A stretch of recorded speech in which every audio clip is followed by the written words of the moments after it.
Osakwe, and thank you. And I'm a second year student studying electrical and electronics engineering in a federal university in Nigeria. And I've had over 5 year plus of personal research on building a kind of technology that aids in sustainable, energy development and such and such. With that, I've been able to start up my company, and we're currently in the progress of making a prototype of this particular device. Now, I am honored to be teaching the art, well, what I call the art of pitching for female-led startups. There is something about being able to convey your idea, being able to convey your thoughts, being able to streamline what you want the people to hear and not just what you're saying. Now, that is a simple art of communication, right? And before we get into the whole thing, I'd like to share a very short story with you guys. Now, there was a young toddler, and okay, sorry, a 4 year old girl, and this time herself and her father were going, just on a cruise ship, and they wanted to basically just explore the sea. And as it got onto the ship, there was a lot of things happening. Everybody was so excited that they're currently on the ship. And then something unique happened as the ship continued to just go into the the ocean, and then there was this you could see from afar that the land is actually already fading away, and everybody watched from the from the boat, from the ship, sorry. And as everybody was watching, it was such an amazing sight. It was beautiful, sincerely, to be on such a journey. It's really, really amazing. But something happened when this whole session was happening, with everybody just, exclamating, "My goodness, this is so beautiful, this is so amazing." But this 4 year old, she was so small, so she couldn't see. So she started irritating her dad and was just trying to hug him and was like, "I can't see, I can't see, I can't see." And then all of a sudden, the father picked her up and placed her on his shoulders, and she began to see. And then she was just wowed.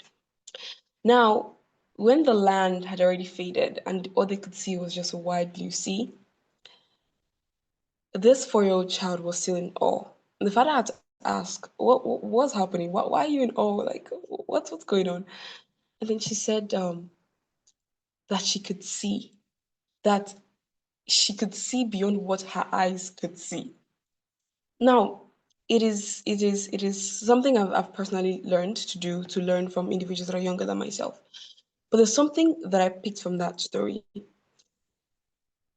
A person who is going to be a founder, somebody who's going to be leading a startup, somebody who wants to go into business, somebody who wants to go into entrepreneurship, somebody who wants to be at the forefront of the world leaders must understand that there is a place for what I call vision.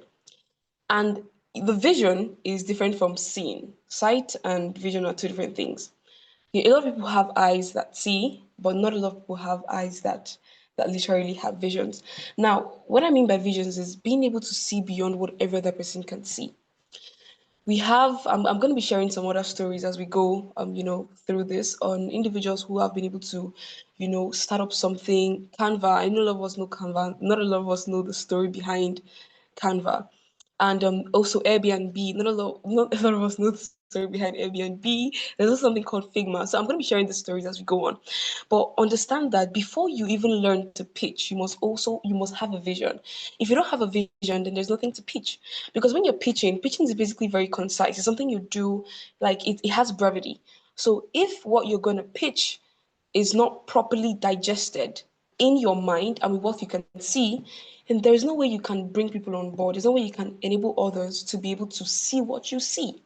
That's the essence of pitching. So I'm going to be having 3 sessions with you guys. 3 sessions I'm going to be teaching on, and then we're going to have the question and answer, and then the practice session. Don't worry, don't be scared. You're going to do well. So now, section one, I'm going to be talking about the purpose of a pitch. There is something to understand. If you need to have vision to be able to pitch, it means you must also need to understand why the pitching is important. You must also need to understand why you must even have to talk about your idea. Although I know that a lot of us have been in situations whereby we think, okay, I have an idea, or I want to do something, or I don't know what to do. I want to just, I just want to become successful in life, and you don't even know where to start from, and you just know that I have to speak to someone. right? I'm going to speak about that particular set of people who just want to speak to someone when you want to start something. Second set of people I'm going to speak about is if you are, you're tech inclined and you have maybe you want to go into something but you don't know what to go into yet. And then the third set of people I'm going to speak about right now is individuals who already have something doing. Then and individuals who have something doing, they are in two categories. The first individuals who just have an idea, and the second individuals who actually have something, who have what is actually called a proof of concept, minimum viable product, an MVP, something you can actually, people can see and say, okay, this is exactly what you're doing. So let's get into it. So session one, we're going to be talking about the purpose of a pitch. And here we're going to have, there's just a simple goal, which is to help you understand why pitching matters and also how to apply it regardless of the stage that you're in. Now, the first thing I want to start with is another short, brief story. I like starting with stories because I feel it sticks more, yes, than just, any normal thing. So imagine you're in a room. I know that we are we're up to 16 here right now. Imagine you're a room with 50 founders, and everybody was seated, and then one or two things were said, and then all of a sudden you were asked, or something like there was just this thing that happened in the conference or in that meeting, and then one stood up and spoke. And after this person spoke, the person got a business card, the person got meetings, and the person got funding eventually. Now, that's not luck. People would say, okay, I attended a conference and then this is that. It's not luck, it's actually called pitch clarity. Now, I'm going to share another brief story, but it was not based on, I was not founded in, I was actually much younger. I attended a particular conference, and what was being talked about there was renewable energy, sustainable energy, and I'm so intrigued about that. So I went to that conference, and then some individuals came, lecturers, people who are already like who are up there, and they were present, and then they were giving talks and the whole thing. And I stood up and I asked two questions. And when I asked these two questions, something happened like that never happened before in any of the meetings attended. The session, when it was ended, I was asked to come over to see one of the people who spoke, and he had to ask me, "How old are you?" And then he asked, I just finished secondary school at the time. And he asked me, "How old are you?" I told him my age. And then he was like, "Okay, where did you even get this insight from?" And I was like, "Well, because I've been studying a lot and I have this and this and this and that." But when I finished that session, that was actually the bedrock of a particular relationship that has been able to grow to a point where it is one of the bedrocks of the funding of my company right now. So when you have what they call pitch clarity, it gives you an opening, it gives you opportunities that a lot of people would not even have, right, to start with. Now, there was a young woman who was in her final year. For most of us here, some of us might be in our final year, and some of us are, already in life. Some of us are just in university. Some of us are in secondary school. But however, we're having a school baby. So there was a young lady who was in a place, and in that particular place, she's a final year student. So in that particular community, there was lack of vegetables. So vegetables were not really so much. They were not really, they were not readily available. So what she did was that she went and got some vegetables. She would wash them and dry them to preserve them properly and sell them for later consumption, which is actually very, very good. So she joined the competition, the pitching competition, and then because she was actually quite she was like, okay, that she can't really share this because it's not tech. Now, for some of us who may be thinking that because it's not tech related, that means like you cannot really do something, exponentially great in the field. No, no, no, no. It doesn't have to be tech related. It doesn't have to be something that is so tech savvy that people will say, okay, you'll be talking about clouds. I have this. I have no, no, no, no. It can be something so simple. So this lady went for the pitching, and because she knew what was going on with what she was doing, she changed the name of the pitching, and also this I'm going to talk about names as well. She changed the title of the pitching from, instead of just saying veggies preservation or something like that, and then she just used something different. She used a food sustainability solution for low resource communities, and she won second place. Somebody who literally washes veggies and dry them and preserve them. It was so amazing what she was able to do with what she had. Now, I'm going to give a breakdown right now. This is just the stories I was, Oh, sorry, sorry. Oh my goodness, sorry, I'm too fast. Forgive me, forgive me. Please, if I'm too fast, let me know as well. If I'm too fast, let me know. I'm gonna be slower this time. Now, how many of us were able to follow the stories, three stories I just shared? If you're able to follow the stories I just shared, please, I want you to indicate in the comment section. I'll be okay. Okay, I've seen one. Okay, thank you. Thank you so much. Then let's go on, shall we? Okay, thank you. Now I'm going to give you a breakdown on everything, on pitching, why it's important, and the purpose of a pitch for this session. Now, what is a pitch? For some of us, maybe this might be the first time we've heard about pitching. Some of us, this might be the first time we're really even taking, taking a dive into just knowing about it. Some of us may have even heard the word before, and some of us may already know what it is, but we don't really know how to make it concise. Some of us are already good in the field, but we need to also improve on what we know. So, what is a pitch? If you're your pen, you can write. This is a good time to write. A pitch, in one sentence, is a concise, clear communication of your idea's value. Now, your pitching is not based on how well you speak. I've met a lot of people who would tell me that the reason why I've been able to get to where I am right now in terms of the company, in terms of my personal project, in terms of individuals in the field, in terms of how I've been able to reach out to some other individuals, to work on the project with me. And they tend to think that it's because of how I speak, which is not. It is a function of how clear you communicate the value of your idea. If what I want to do in life, or in life, yes, it can be in life. If what I want to do in a particular space is to be a photographer, for instance, now, why should I come to your photo studio rather than somebody else's? So that is the question to be asked. So when you understand this, it's actually very easy for you to move ahead. Now, the value you're creating is very important.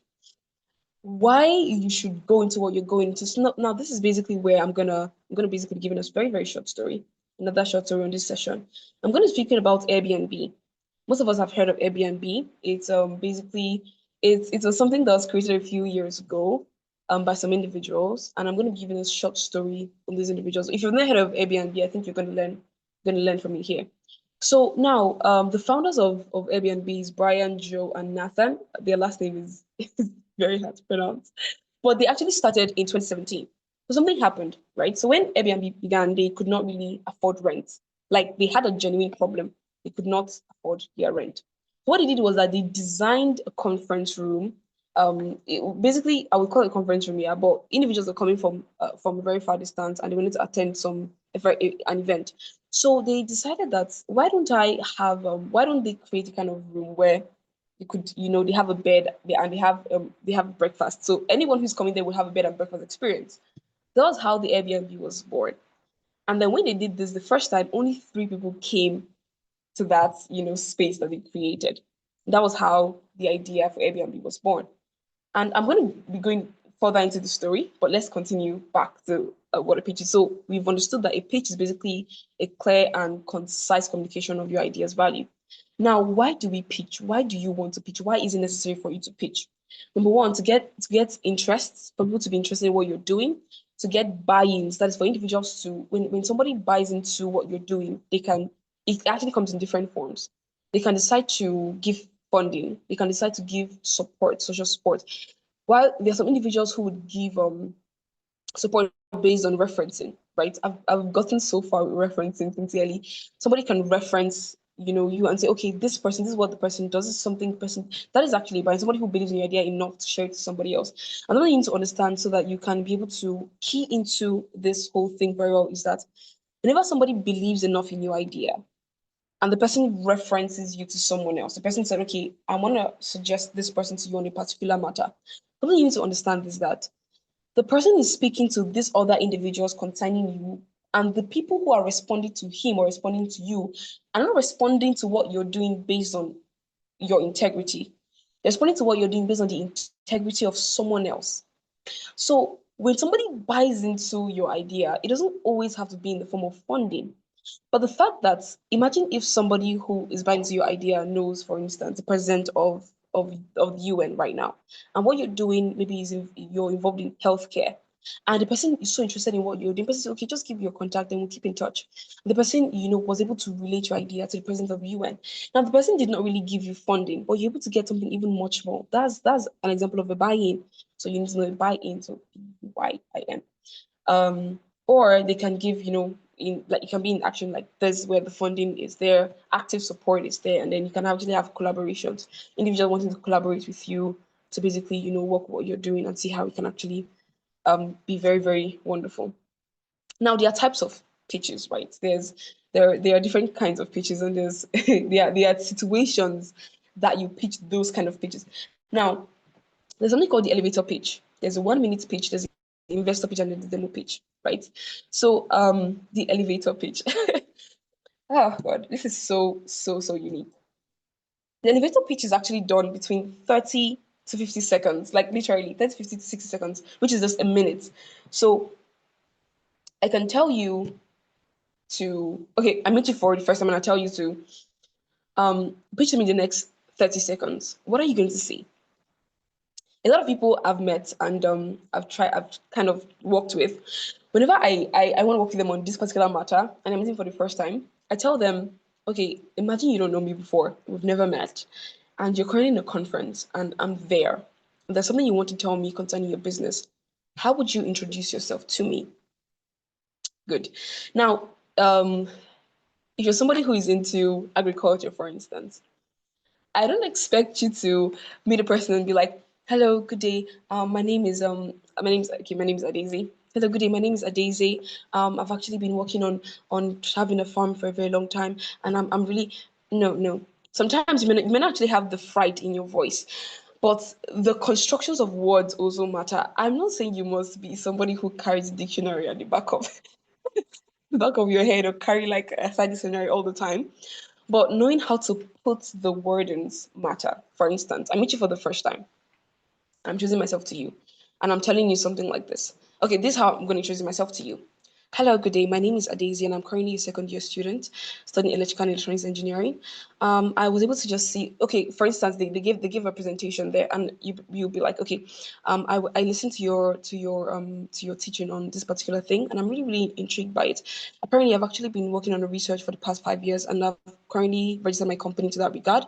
We are, wanting to get a prototype by the end of the year, and this is actually where we would need your support in this area. So now the person who is, listening to you be like, okay, the person has told me number one, who you are, what you do, your interest, and what you're looking for. You understand? So this is the whole thing. This is what I want to do. I'm currently working on a prototype, and what we want to do is that we want to be able to reach out to 3,000 homes in Nigeria, who does not really have access to electricity in the next 3 years. And this is where we are right now in the company, and this is where we are right now in the project. The person is now intrigued. Okay, tell me more about this project. Tell me more about the company. Tell me more about what you want to do. How long did it take you to start? Now you don't have to give the review of everything. And something you must also add to it is your year of experience. I'll do this again and I'll add the year of experience. Now I'm saying this. Hello, good day. My name is Adaeze. I'm currently a second year student studying electrical and electronics engineering. I've had over 50,000 plus man hours in a research of solar panels, and I've been able to do it for the past 5 years.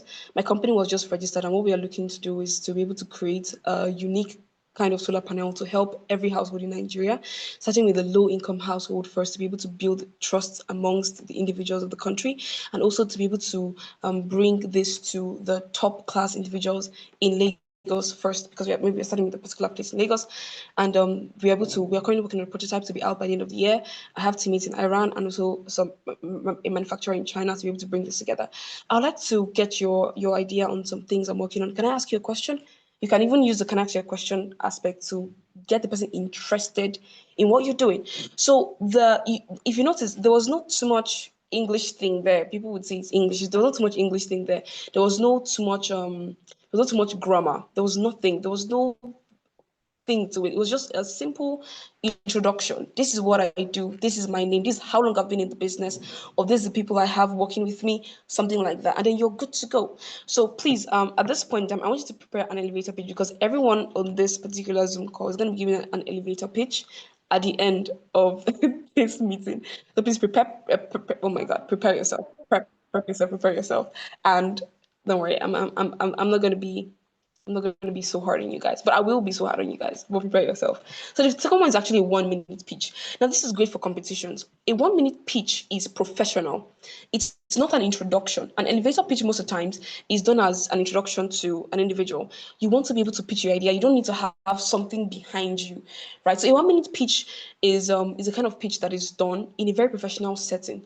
For instance, you're going to maybe be before a panel of judges who are going to be, or a panel of investors looking for individuals to invest in, and they would need your 1 minute pitch in the most formal way. Sometimes you can even take weeks to prepare for your 1 minute speech because it has to be so concise, so brief, and yet carry the message. So you have to be not so fast, not so slow, but you have to put the most important things into the 1 minute speech. And something I've understood over the years is that whenever you tell people that they have to give a 1 minute speech, they are like, okay, what will I say in 1 minute? Can I even say sentence in 1 minute?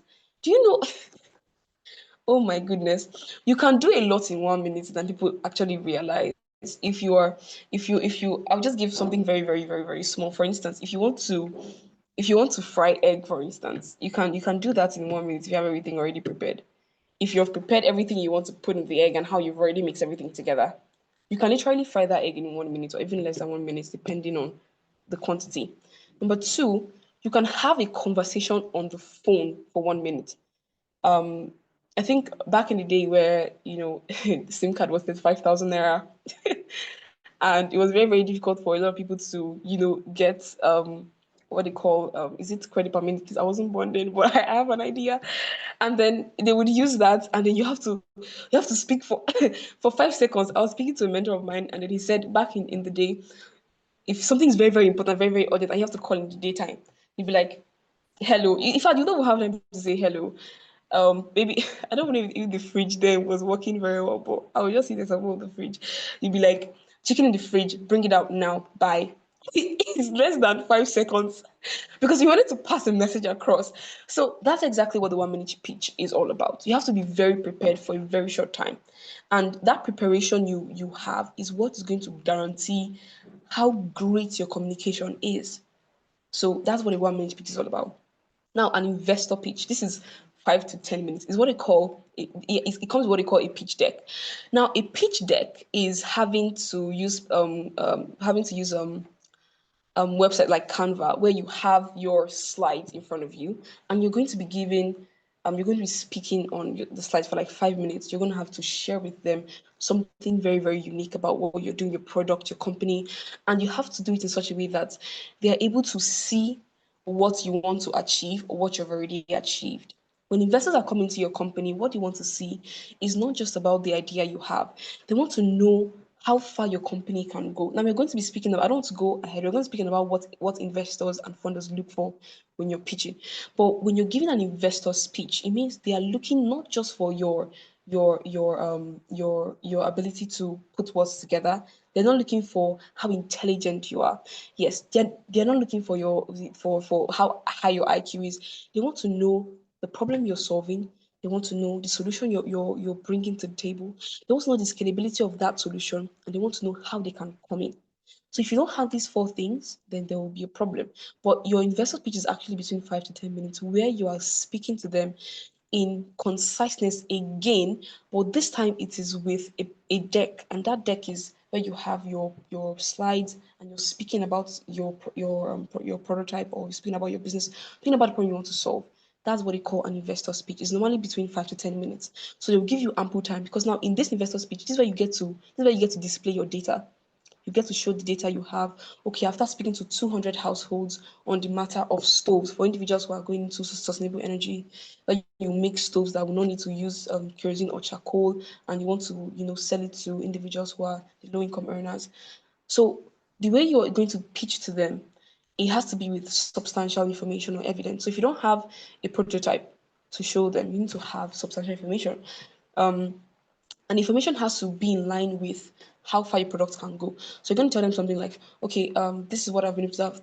I've spoken to 200 households on the matter, and I've seen that this is the problem that they commonly face. And after speaking to them and asking them if they can get a stove for 5,000 naira that would actually last them for 1 year, that they will need to basically, that if they have the fuel for that, fuel different from petrol, if they have the feel for that, and the feel can be in any form, without use charcoal, something like that. But if you have feel for this, and you can use the feel for like 1 year and things like that, you're like, okay, yeah, they are very, very interested. So when you're giving your investor speech, you're telling them, I've been able to do this, and this is the information I got. So if I'm able to have the product, right, for maybe for those of us who don't have the product yet, for those of us who have the product, is very, very different. So for those of us who don't have the product, you're going to be like, okay, and this is what you've been able to speak to them about, and you're very, very sure that after making this product in the next 1 year, you should be able to reach about 2,000 households based on the 200 households you've met in the first week, and also based on referrals to other households within the community. This is an investor's pitch. It's very, very simple, concise, but it comes with evidence, right? It comes with information, tangible information that they can use. Please, if I'm too fast, let me know. Please, I don't want to, be extremely fast. Thank you. Now, there's what they call a demo pitch. A demo pitch comes, it's in fact, this pitch can be between 1 minute to 10 minutes, because a demo pitch now is with a prototype. So, for instance, I created a new laptop, for instance, and I said, okay, this new device is not like the one we have. It's better than Apple. It's better than Samsung and things like that. So now this demo pitch is going to be, I'm not going to be speaking now. I'm going to be showing them what it does. So this demo pitch is going to be like, for instance, I have this, and I'm like, I'm going to be using this particular control something something, and whatever I do here affects the laptop and things like that. So you're going to be speaking and also pitching at the same time. So that's exactly what that one is all about. So demo pitch is with a prototype. And when you're with a prototype, most of the times they will tell you that it's better to pitch with a prototype than to pitch without a prototype. Because when you're pitching with a prototype, what the people who are listening to you are seeing is they're seeing what you've done, and they're seeing how far you could go. So the only thing you have to do is that you have to be able to make it in such a way that they are so intrigued and invested in what you've done. Then all you have to do is something very, very small, which is what I call the cherry on top. You just have to make them see how far your product is going. That's all. So understanding your audience. Now, there's something called investor that wants. There are individuals who are investors that wants ROI and traction. There are people who are partners that just want to share the value of synergy, and there are those who are the users. These are the three category of people. These are the three categories of the audience. Now, the elevator pitch is done most of the times to the investor, yes, or to the partner, but basically the investor. You want someone to invest in your idea. And I've noticed something over the years. Most of the greatest people who have ever lived, and those who have actually been in the tech world, I mean, in the business one, in the entrepreneur system, they don't always have the greatest connections on a setting that is based on conferences or huge meetings. Now, they'll meet such individuals in very, very uncommon situations. For instance, they can meet these individuals. Maybe they went to get coffee, for instance. Most of us here, well, God is taking us there. I would have to just go to a particular place, get coffee, and then go out. Sometimes you meet them when you go to a coffee shop. Sometimes when you go to a restaurant. Sometimes maybe you're currently in the office, and then you hear somebody speak about something in the elevator. You're going somewhere. You're going to a particular floor of the building, and you meet someone. You're like, oh, are you able to share your idea with that person? It is never a pre-planned setting when you want to have investment partners in the field. Investors basically majorly in the field. Now, for investors, you will notice that maybe when you go for events, when you go for conferences, I attend conferences a lot, so that's why I'm using conferences so much. So when you go for conferences and you meet somebody who you think this person might actually be very, very important, this person might be the pillar to hold the company you have been looking for a long while. Maybe you meet the person after that particular conference, or maybe during the break. And when you're meeting this person, you're not going to speak to this person based on a pre-planned, okay, I've been working on this. This is not the 1 minute speech. It's not something you've been preparing for a long time. Maybe you attended the conference, you saw somebody who is very, very vast in area that you're looking to be fast. And you're like, okay, I want people to outsource this particular idea. I want to delegate this task. I want this person to come and supervise what is being done on this particular area. And then you meet the person and then you give an elevator pitch. The person can actually be an investor in your company. So the investor or ROI, speaking to an investor who wants ROI and traction, is not always a pre-planned pitch. So that's why the value of what you're doing is very important. Right. So the second one is basically partners who want shared value. Now, this is for going into partnership. I would really advise. I know a lot of sessions have been done prior now, and you've been taught on all these things. But having a very, very, very, very, very, very deep research on who you want to be your partner is very, very important. When you see somebody who shares the same value with you, who shares the same drive, the same zeal, the same goal with you, and the person maybe has what will complement your company. For instance, if you're a company that is into farming, right? What you do is agriculture, and what you do is trying to be able to create that environmentally friendly atmosphere for specific agricultural products or livestock. And you're meeting somebody who is maybe somebody who's a distributor, for instance, somebody who distributes frozen frozen fishes or all those things, and you're meeting this person. Now the person will tell you maybe something happened somewhere and you're able to do a deep dive. If you stay in Lagos, if you stay in Abuja, if you stay in Kaduna, if you stay in Kano, and you've done a deep dive, and you're like, okay, in this area, in this place, there's this company that works on this particular thing, and they are so good at what they do. You go to find out more. Hello, how you doing? I saw that you're able to do this kind of thing. I'm actually involved in this. Can you tell me more about what you do? How you've been able to get here? The person start sharing with you their values, sharing with you what they've been able to go through in getting to where they are as a company. Now, what you do is the agricultural concept in terms of livestock or crops. And this person does what they call distribution.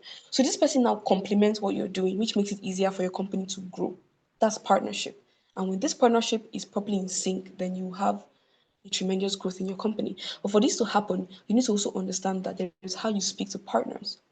Individuals who are partners will understand that there is shared value, and there's also, in fact, if somebody is your partner, the person is going to share your gain and your losses as well. So you have to pitch them in ways that will be able to guarantee trust. For investors, what they want is traction. They want to know that your company will give them money. But for partners, what they want is value. For partners, what they want to know that you have as a person is that when they are going to give you their all, you're also somebody who is going to give in your best. So the value that you communicate is better in this particular area. So how do you communicate your values?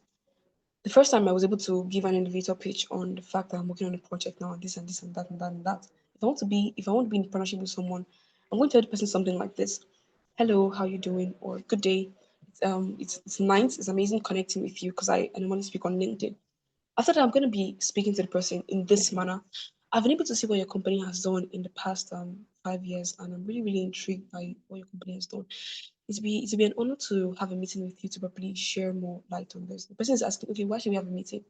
You go further and tell the person that, in my years of research, I've not really been able to get this particular area. For instance, I've not been able to get batteries that are this good in this area, and I've been able to put in over 50,000 plus man hours into the work.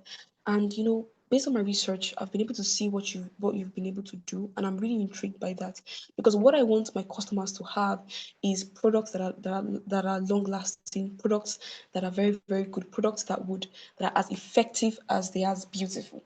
And then the person is like, okay, wow, I love what you want to do in this field. Sure, let's have a meeting. And then you already have your partner because you're able to communicate the value. The value is that the people who are going to be using your product are going to be individuals that are going to have long lasting value, that you're going to be, the product is going to be effective to them for a long time. You don't want to scam the customers. You don't want to just make money out of the blues. You want to take your time and build a relationship with the customers. And this is exactly what your partner also does with his own product in his company. So now you're like, okay, this is shared value. Then let's work together. Now the third class of people you're going to be speaking to is the users, your consumers. If you're going to be, working with livestock, for instance, how is it going to be? One. But two, when I say how's it going to be, I'm talking about why should they use your product? Why should I come to you to get chicken, for instance? Why not? Why not to another place? In fact, why don't I even go to Lagos to get chicken? Why don't I go to Abuja to get chicken? Why don't I go to Kano? Why should I come to you? What do you do differently? Now, the investors are looking for traction. So all they need to know is how far your company can go. The partners are looking for trust. So they just need to know your values. The consumers are looking for their benefits. So they need to know what you offer and what you offer in the sense of why yours is better, why your product is best, why they will leave where they are before to come to you, or why they will even start using that product because of you. So, what is the difference? What makes that product different? That's what you need to know. And this is the purpose of a pitch. When you understand that, in fact, the pitch itself that comes with the purpose before it is very, very different. Because if you don't understand the purpose of what you're doing, then the pitch will not be as effective as it needs to be. Because you need to understand that, your vision actually comes before the pitching. Your vision, understanding your vision comes before the pitching and such and such. So there's going to be an activity here, but I'll just leave that to the end so that we can be able to work with time. I'm going to go into the next session. Please, if you grabbed what was done in the first session, please can you comment or give a reaction or something before we move to the next session, so I know that we are all following. And if a lady who said I was too fast, am I better now, or do I have to reduce the speed? Please let me know so that I can be able to work with that. Thank you so much. Okay. Before further ado, if you have any questions, you can drop them, and then I'll be able to see them so we can work on that. Okay. Okay. Okay. Okay. Thank you so much, Kemi. Thank you so much. Okay, let's move to this second session. So this session is different. It is speaking on the anatomy of a strong startup pitch. I'm not into medicine, but I love medicine so much. So the anatomy of a strong startup pitch. Is what is the conduits of a very, very strong pitch? For instance, you go for a competition and there are 50 startup. Why would you be among the top three? What makes your pitch strong? That's what we're going to talk about in this section. So we are going to be demystifying the structure and purpose of a pitch deck, focusing on clarity, confidence, and persuasion.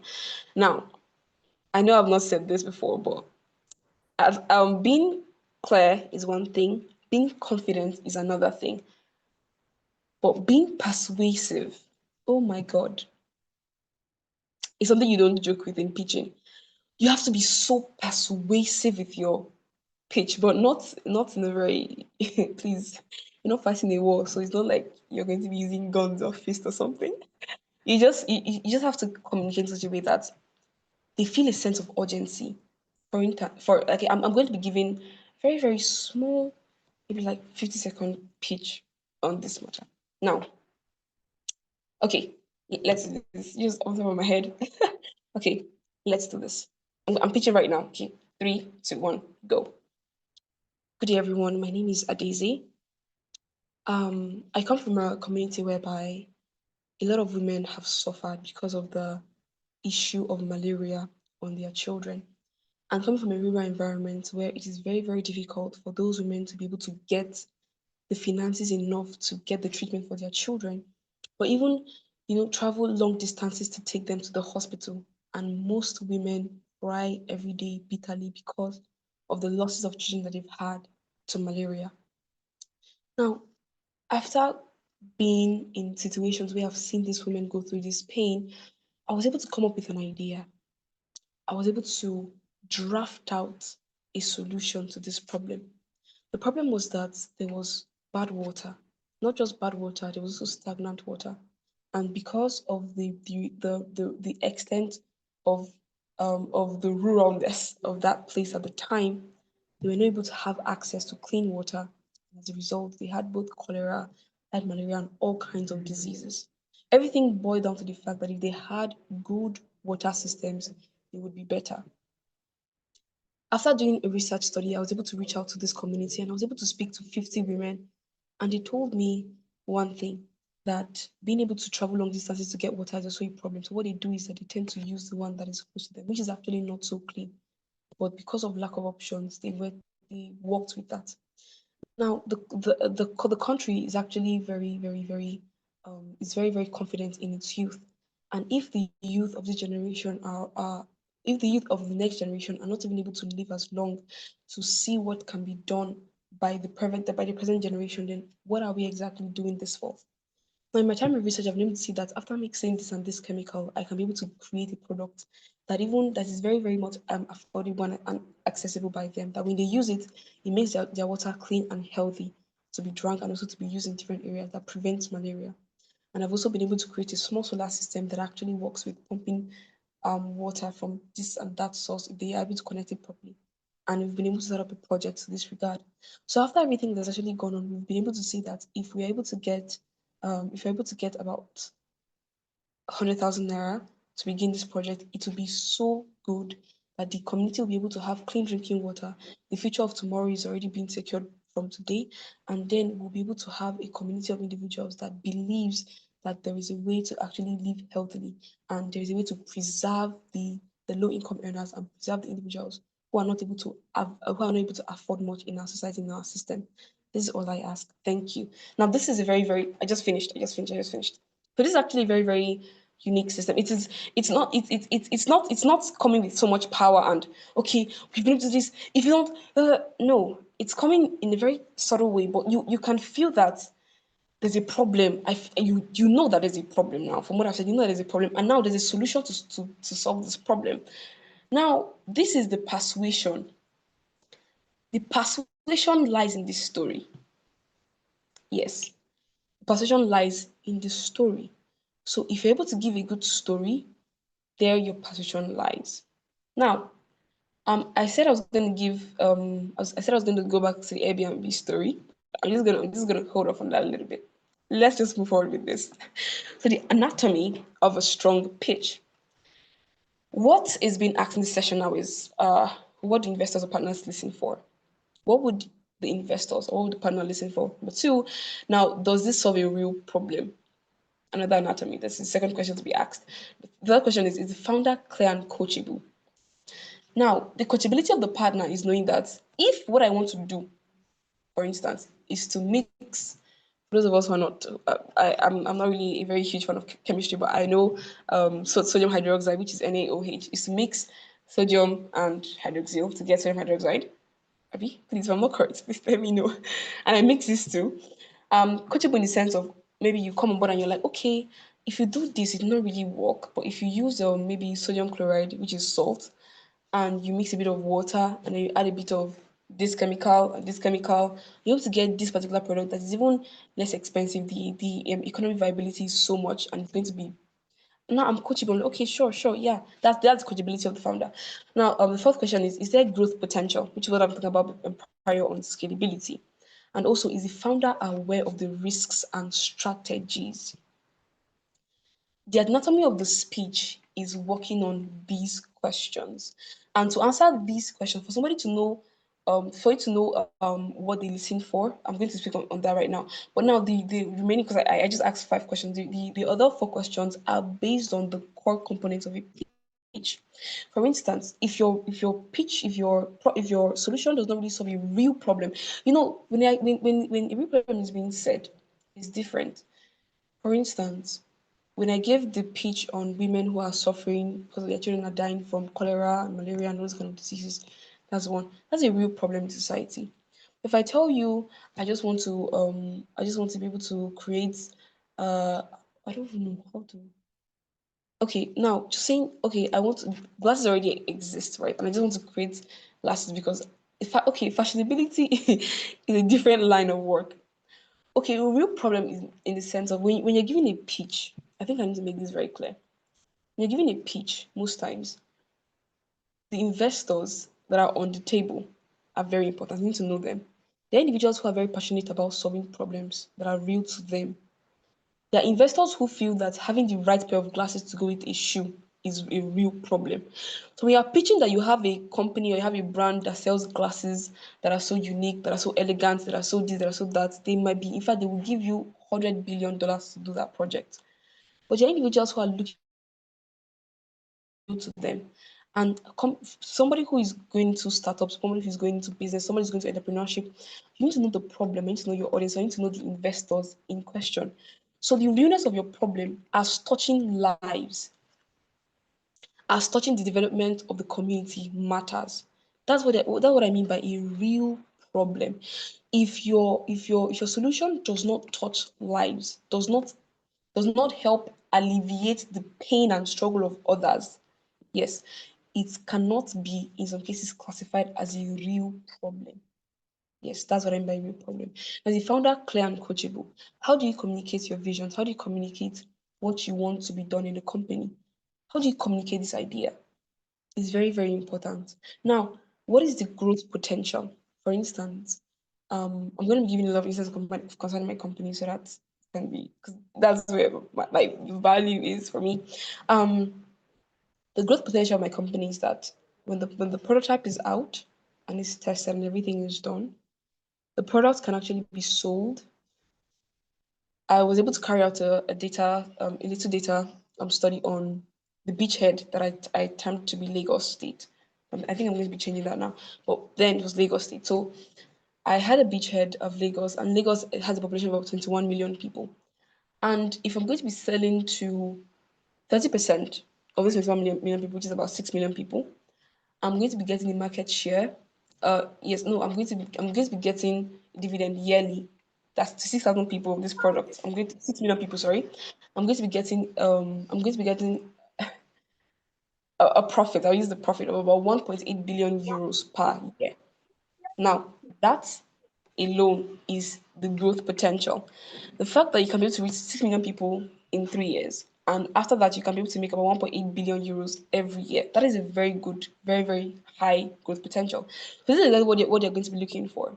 Does your pitch have this? What is the growth potential of The money now. Okay, sorry, okay. No, the money in my account. Sorry, Salwa, please, can you mute your mic? Oh my Can you hear God. me? I'm really sorry about that. It's fine, it's fine. Thank you so much. Okay, so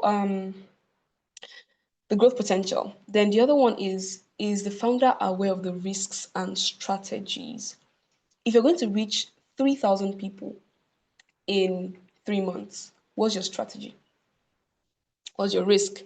Is the risk being that you may be traveling from one place to another, community to community, without having enough time for yourself, something like that? That can be a risk.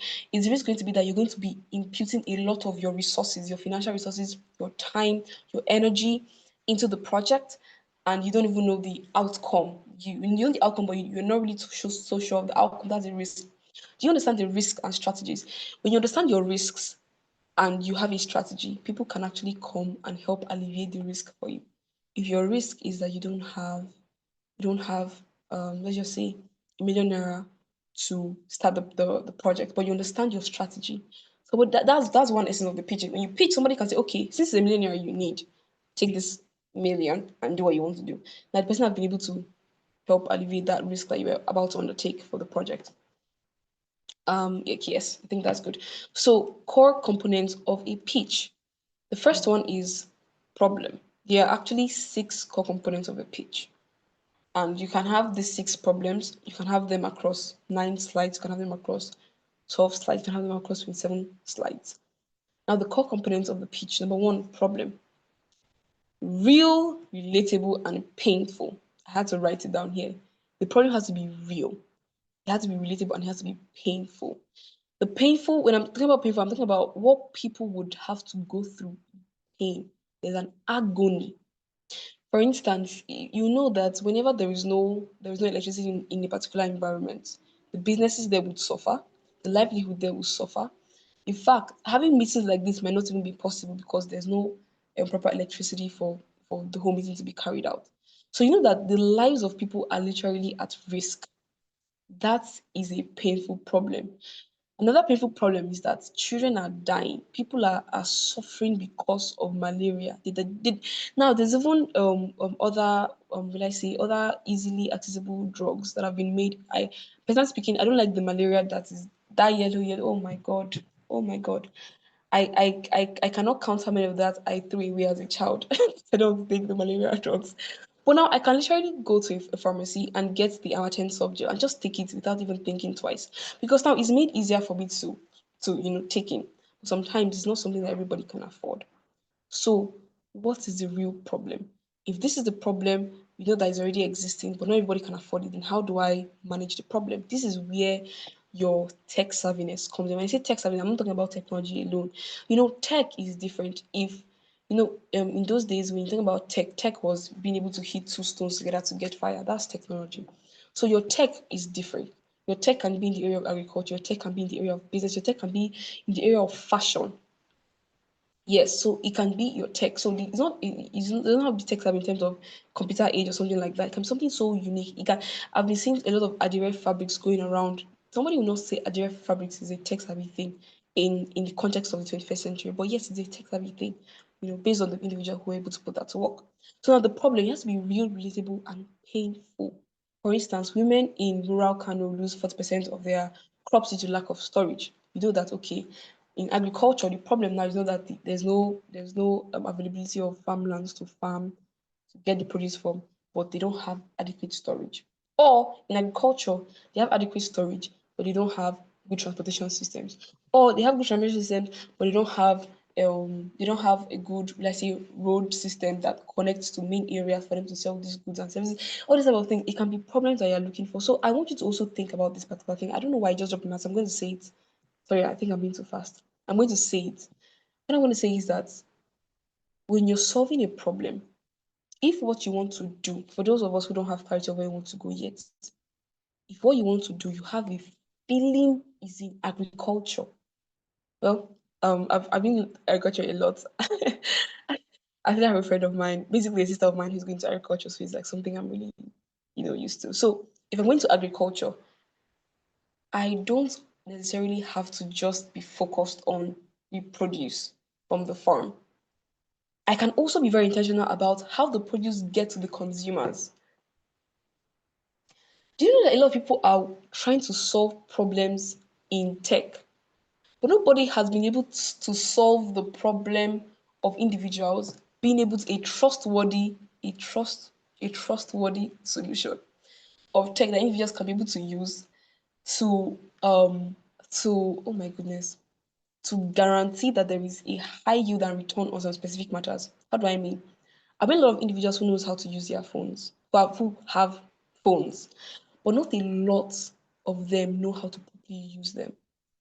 Now, how do you create a system that helps put youth in places that they get to understand tech savviness? That's exactly that's what SASIE is about right now, which I love so much. So being able to put things like this together is very, very important. Now you're going into tech. You want to be able to make sure that you get something very, very good, something maybe very, very nice power bank or very, very nice phone or something like that. But you don't have a good accessible system. For instance, it's not accessible. That's a problem. You're going to agriculture. You know that the transportation is not so good. That's a problem. Okay, you're going into fashion. Being able to get fabrics is not so. In fact, you cannot even easily get fabrics and you want to start making clothes and selling, the problem is not in your drive should not really be in the clothes making for now. It should be in how to get the materials to the main area of purpose of vision. It's not always around. You don't always have to hit in the head. I'll give a very short story now. When I was starting up, I started at the age of 14. So when I was starting up, that's 5 years ago. When I was starting up for everything, it was very, very odd for me.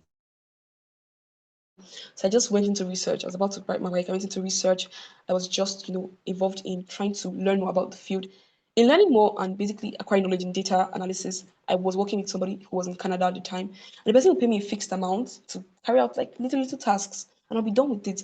And then when I get this fixed amount, I'll use that to basically get data for my phone and go into research, go into writing. I was able to write about 11,000 words on nuclear fusion at the age of 16. I was literally just so involved in what I was doing to be able to get something. So at the time, I was not even thinking about products. I just wanted to know.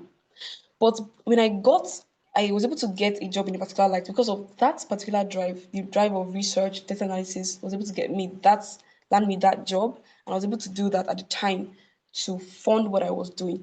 It was in the process of using that to fund what I was doing that a lot of dreams were being realized. So most of the times, you don't really get your dreams, the you don't really get a clear path until you start something little. So speaking about the fact that the problem must be real, relatable, and also painful, and for those of us who already know what we want to do, you don't need to jump right ahead into it. Because you need to do some external things that will help guide your path to where you want to be. Because knowing fully well that when you want to start up in a particular area, sometimes, but most times, most of us, we don't really have the necessary, I'll use the word connection. We don't have the network, the right network to bring that to bear. So since we don't have the right network, we have to build it. You don't build it straight away from just like it doesn't happen from 0 to 10. Somebody once said, I think it's Vusi. he said something. He said that to get from 1 to 10, you need 9, but to get from 0 to 1, you need nothing. So that's the goal. To solve the problem, you need to start something. I will speak for yourself right now. You need to start something, but to solve the problem, you actually need to get from 0 to 1. So getting from 0 to 1 is where the solution is coming from. So the 0 to 1 that you need nothing is the solution.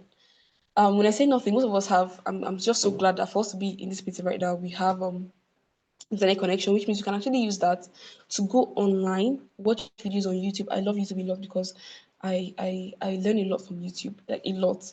And there was a time I downloaded. This was just a few weeks ago. I downloaded over 200 plus videos in 2 days on YouTube to watch and learn a particular field of study, like going to like trying to build a new curriculum of my own growth. I was trying to do that, so I was able to use YouTube to do that. So you can do that. So now let's come back to the problem. So the problem must be relatable and painful. Now to get from 0 to 1, you don't need anything. What you don't need to get 0 to 1 is what they call the solution. The solution now is exactly what you need to take time to think about. And this is where I would like to really buttress. I think I'll go out a bit and I'll come back. The solution to a matter is not most of the times based on how much you found. Somebody once told me that the richest place in the world where there are a lot of businesses, the most perfect pitches you've ever heard that you should have ever heard in your life is in a place. In fact, that place is so rich. The richest person in the world does not have that kind of wealth. That place is the graveyard. The person told me that a lot of songs went unsung, a lot of writings went unwritten, a lot of pitches went unspoken, a lot of ideas went uncreated. A lot of things were not done because individuals did not take time out to search deep within.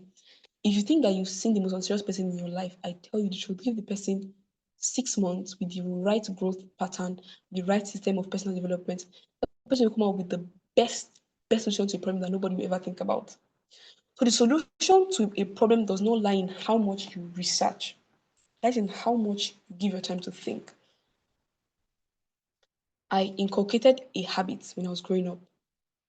I liked to be alone, even right now. I always love to be alone. But when you get to university, it's very difficult because there are a lot of things around. You have to have people around for some things. So I would always be alone, and then I'll be in my room.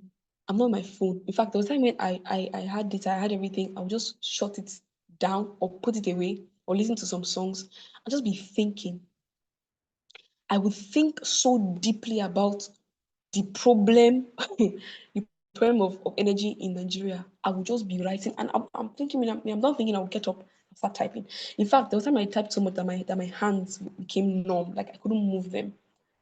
I was just so deep in thoughts. I was just typing and typing and typing and typing and typing, writing, and then the whole thing just became. Then one day, as I was writing something else, it just clicked. I was like, "This is the solution," and I began to work on it. You don't have to write for so many hours. You don't have to think for so many hours for it to get there, but you need to take out time to understand the problem. And understanding the problem means you have to take out time to think. That's why what I wrote for solution here is that it must be unique and valuable. Why should I leave everybody's own way of generating electricity in Nigeria and come and buy from you? Why should I leave hydroelectric power supply? Why should I leave biogas? Why should I buy from you? That's the thing. It must be unique and valuable. Your solution must be unique and valuable. Now, I'm still on the women in Kano. I cannot say something like the solution now is that we've developed a solar-powered food dryer using local materials. Solution. How can you now a food dryer is what I call it's not really I will not call it food dryer. Something else, the name just skipped my head. But if you remember the name, please you can tell me in this section. I want to know the name. I've forgotten the name. Okay, so I've developed this solar powered device. And after developing this device, it's not that I developed the device from ordering from things from China, from Malaysia, from Dubai. I got them from local materials. That's the uniqueness of it. And the viability is that since it was produced from local materials, it can be used again and again, and it can also be, or if it cannot be used again and again, it can be properly recycled because it's a local material, and you can easily get the resources to work with it. So that's just the uniqueness of a solution. It's not reliable. And most of the times, to get the solution, you have to take out time to think. It must be in your best interest. You don't have to talk to anybody, to talk to everybody every time. I always speak to one person. I think there's too many people in my life to at this point, and it's my older sister, and currently somebody who I'll call my mentor around where I am right now, in like the vicinity I am, the state I'm in right now. So I speak to just these two people most of the times. Every other person, I don't speak to them a lot. It's based on time. Like if these people call me now, I can just okay. It's because when I speak to them, is not just about having the freedom to enjoy yourself when you're speaking to this individual. Because there's sometimes when you speak to people, you just feel like you're relaxing. But when I speak to them, it's beyond relaxation. It helps to quicken in my mind of some specific matter. Sometimes I'll just be speaking to them and be like, oh, okay, thank you. Give me 1 minute and I'll quickly go and write out everything I want to write out or record what I want to record and then come back and then continue the conversation when necessary. When necessary. So your solution must be unique and viable. And please take out time to actually share the solution to individuals that you trust around your circle so they can also be able to bring in their ideas to it. There's power in collective thought, but the solution must be unique and viable. So I have, oh my God, 3 more minutes and I have to basically finish this. Markets. Who wants this? The first thing to think about is number one, the problem must be really relatable and painful. The second thing is it must be unique and viable. The third thing is that your market, who wants what you're doing? If you're going into fashion, who needs everybody already has clothes in the world right now. It's not like we're in the Adamic age. So everybody has dresses. Why should I leave what I'm wearing and come and wear what you're wearing? Who is your target market? That's the best way to put it. Yes. Who's your target market? For instance, there was somebody who was giving please the general, if you're not speaking, you can mute your mic. Thank you. So there are people who people they were not actually giving they were not they were selling umbrellas, right? But the umbrella, I think it was $500 at the time, maybe $700. You can literally go to a market and get that same umbrella for $20 or $10, depending on what you want to use it for. If you need a big one, you can get $50. If you need a small, you can get. What the person said, an umbrella is being sold for about $500 to $700. So like, why, what? As in, is your own made from? I don't understand from the clouds of heaven. You understand? That was the question. But the person's target market was individuals in high class, such that you can be able to carry that umbrella. You know that you're not just using an umbrella, but that is classy, that's elegant. Is that if people see you using an iPhone now, their thought process concerning you will change. Yes, it's not be like, okay, this person just has a phone. No, everybody has a phone. Like, in fact, a lot of people in the world, business artists don't really have that's in some rural environments, don't really have access to the internet, so they don't really have phones. In fact, there's even some places right now where clothes are not going to exist. But I'm sure that everybody you know has a phone. Even if they don't have a phone now, they will have a phone in the future. Even if they don't have a phone right now, they had a phone. But there was a phone one time in their life and you know it. But now with this phone, when you meet people who have iPhones, they are very different. So you can have phones, you can have iPhones. I think like Sawa had an iPhone. I saw Sawa iPhone. If I told her to mute her mic. So you can this is actually like your target market. People who your target market might be people who are already maybe high income earners. Those who want class, those who want elegance, those who want this who that's your class. Your maybe some other individual working on something else now. Your class may be people who just want to get by. Okay, just give me this thing. How long will it okay it last me? Are you sure if I buy this thing from you, it last me 5 years? Or okay, give me. That's what they will say because they just want to get by. They don't have to buy it again and again and again. So individuals, okay, please, can you just the one that is 1 million, just cut 20,000 naira own for me. Let me. So people are different, so you need to know who your target market is, and then you'll be able to work with that. Now, for the target market of this crops lack of storage, is 5 million women in West Africa face this challenge yearly. Target market, 5 million people are facing this challenge. Target market are people who have the challenge that you want to solve. Who are the problem that you want to solve? No, the fourth one is your business model. How do you want to make money from it? I told you earlier, investors want traction. So what they're looking for is scalability. How would you make money from what you're doing? That's all. You can say we've sold over 100 units in 2 months and onboarded 3 resellers. That's traction. Now the ask. I had a problem with this for a very long time. I don't really want to speak about money, so I'll just have people to speak on it on my behalf. Maybe concerning money, how much I need for a credit or something like that. I don't want to speak about it because I just don't want to get in touch. I don't like all these type of things. But be very specific. Now, for the access that we are raising 3 million to complete prototyping and onboarding the 100 women. Now, I'll work on everything again. I'll really explain them in concise manner. Number one is problem. Let's be really relatable and Let it be painful. Number two is the solution. It must be unique and viable. The solution must be very unique, such that they've never seen before, or they've seen but not in this form, or not in this shape, or not in this specific order. The market, who wants your product, it has to be set specifically. These are the core components. The first one is your business module. The business module is how you want to make money from your product. Is it that if you have about 100 resellers, you're going to be having 30% more sales biannually or annually or quarterly? So what's the business module? What are you using? What do you want to use to improve that setting? So that's that. You have to think about that a lot. This is where, in fact, structures will come into this place. I don't really have to think about structures. I was thinking about how to properly structure your company in such a way that you can be able to get a good working business model. Now, traction. Any signing, that is who have already bought into your idea, who has bought into your product.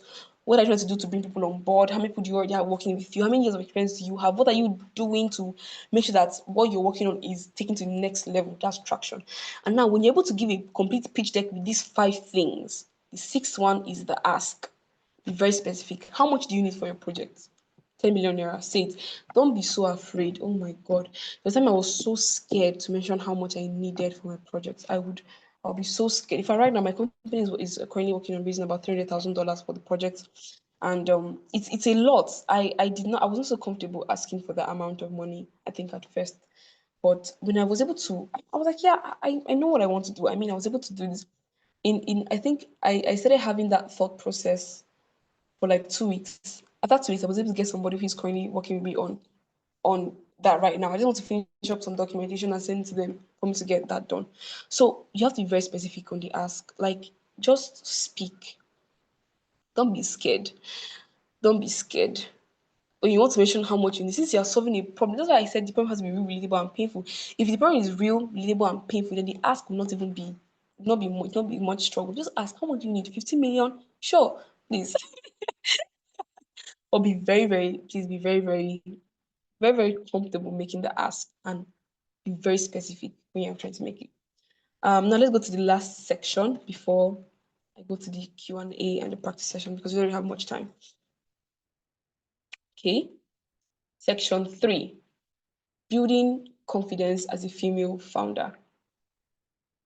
Oh my God, I love this one. Coming up, I was praying this. My goodness, I was taken aback. 3 years ago, I was yet to be in the university. I was 16 at the time. I was working on the project. That was when I had the idea for the solar panel, what I wanted to do. But it was not so clear. And where I grew up, I didn't have like mentors around me that could tell me this is what to do. My mom supported in the best way she could. And I would really tell her about my ideas. In fact, she gave me the transportation I needed to leave the house to go to the place like 5 days in a week. So I went there. The first time, the person was not around. Second time, the person was not around. First time he was there, he was busy. I won't mention the person here so that it's not, because it's actually a very, very big person. It's a very, very big body, in fact. And maybe one day I will get to meet him, because he didn't meet me, but I'll get to meet him one day and tell him, oh, I was the lady that. Anyways, but it was something I was so pained, in fact, at the time. What happened was I got a little confidence, went to the office 5 times. I didn't meet him. That's time I met him. I didn't meet him. I met his PA. So the PA told me to just write down a list of what I want to do, what I want to say this person. So I wrote down what I want to do. 16-year-old this, that, blah, blah, blah. And it's actually that I was asking for a scholarship. I'm not asking for a scholarship, because then scholarships were not really a problem. I just wanted to get this idea off the ground. So I went to him, this person, and then when I told the person about the idea, this man in question took the visitor's slip that I wrote on and squeezed it and threw it on the ground. So his PA had to pick it up, came out, and told me that he won't have to pick the squeeze paper out, that this is what the man said, that they don't sponsor ideas here. She just go. So I was there. I was on the seat. I was wowed. At that point I wished that the ground would just open. Oh my god. And I would just enter like this, and I'll just arrive in my house. Like, I did not want to speak to anybody. I didn't want to talk to anybody. I was, ha! I will never forget that day in my life. it crushed my confidence. I was crushed because I didn't even have confidence to begin with. I know, like I was not even in a situation whereby I could speak on the matter, have to convey the idea. I didn't even have to do the pitching. In fact, before I even built up the confidence, it was already crushed. I was like, okay, okay. And then I mustered the courage. I went back to my house. And then I got back home, went to the room, locked the door, and was there for hours. I cried and cried and cried and cried until I could cry no more. And I picked up the pieces that was left, and then I continued working on the project. For a while, I didn't speak to anybody about I didn't talk about my ideas. I didn't talk about. I was quiet. Even my mom noticed it. She even had to ask her, what went on? And I told her, you know, I think this is why this meeting is very important. If people don't tell you that you face this kind of challenges, you think that that the road is rosy. Do you know that even the rosiest birds, like the most beautifully rosed birds, if that's even a word, has the sharpest thorns. So you're going to have to deal with the thorn before you get to the beautiful rose, right? I guess. Yes, no, I don't guess, I'm sure. So you need to know that as a female in the field, any field, agriculture, business, finance. I don't know why I've not seen a lot of female founders going into finance. I mean, there's a lot you can do in being in fintechs. In fact, not even just fintechs, finances. Having a financial startups that help them. A lot of people are struggling with finances in this country, and if you have a startup that helps with the finances, not in terms of borrowing loans, not that you want to help them borrow. No, a startup that gives. In fact, right now I'll give you a problem. If you think about going to finance, I'll just share a problem I'm having right now. I've been thinking about investment for a very long time, and right now I have a bulk income, a bulk money that I don't want to touch. So I'm thinking of I don't want to touch this money, but I want to be able to invest in something. Until now, I've not found a good investment plan or strategy that is accessible to me that I can just easily. But I actually have somebody I can speak to. But to do that, I have to set up a meeting with the person. I don't want to have to go through that. I just want to do this thing and get it done. You understand? So it's becoming a problem for me. So if we're not going to finance, it's going to finance. Be a voice. I think I'm going to put something very soon on my LinkedIn page. Last year I attended a conference, the first ever hydrogen conference to be held in Nigeria, and I met with a specific unique individual. Her name is Dr. Mireille Zaki. She's currently a mentor of mine in the field of financing for my project. That's different. So I mentioned her recently on LinkedIn when I posted on my birthday. So I was able to reach out to her. She's somebody who is so amazing. You can literally speak to her on some things. She was invited as a speaker to that event to speak on how Nigeria should finance sustainable energy on hydrogen. So if you're going into finance, you can do a lot. You don't have to go to finance, go into like Oram. You can go into microfinancing. You can be an advisor for microfinance companies and microfinance banks. You can be a personal financial advisor. You can be a financial specialist. You can be a financial coach. You can be a financial expert in terms of sustainable energy. So you can be a financial expert in agriculture, a financial expert like in any area. You can literally go into finance and that's exactly how it is for every other field. You can go into fashion, but your fashion is not just in terms of clothing. Your fashion might be that everybody who wants to wear a wristwatch must come to get the kind of brochure that works with it. And that brochure is created only by your company. That's fashion. As long as it gives elegance to what you're doing, in fact, you can be a voice in that field. Before you get to this place I just mentioned, there's a place where you feel like your confidence will be bruised. Your ego will be bruised and your confidence will be crushed. But one, I didn't even have ego. I didn't even know what ego was when I was coming, up in this field. So it was you will just be there's something that will happen and you get into a particular field where it's going to be like, okay, they expect only males to be here and you're here. And people intentionally want to crush that because they believe that okay, why are you in a field where there should only be dominant males and you're there? Somebody who in fact somebody from somewhere will have it as a mission to want to crush your confidence. You must know this that whatever happens, you are the best at what you do, even if it doesn't seem like it. You are a voice in that field of agriculture already. Because the fact that you're going into it, it means that there's a version of you that is a voice in that field. So what you have to do is work so hard to bring that version to bear. And the version of you right now will have to go through so many scrutinization. In fact, what I won't like to call it is what I call the brooding. yes, you have to be your curriculum has to be graded upon so much. When I say brooding, I mean you have to go through a process whereby you would some exercises will be cut off. You have to learn new things. You have to build yourself. You have to go through that self training. This is part of it right now, and I'm so grateful for everyone who is here. Literally, I'm honored.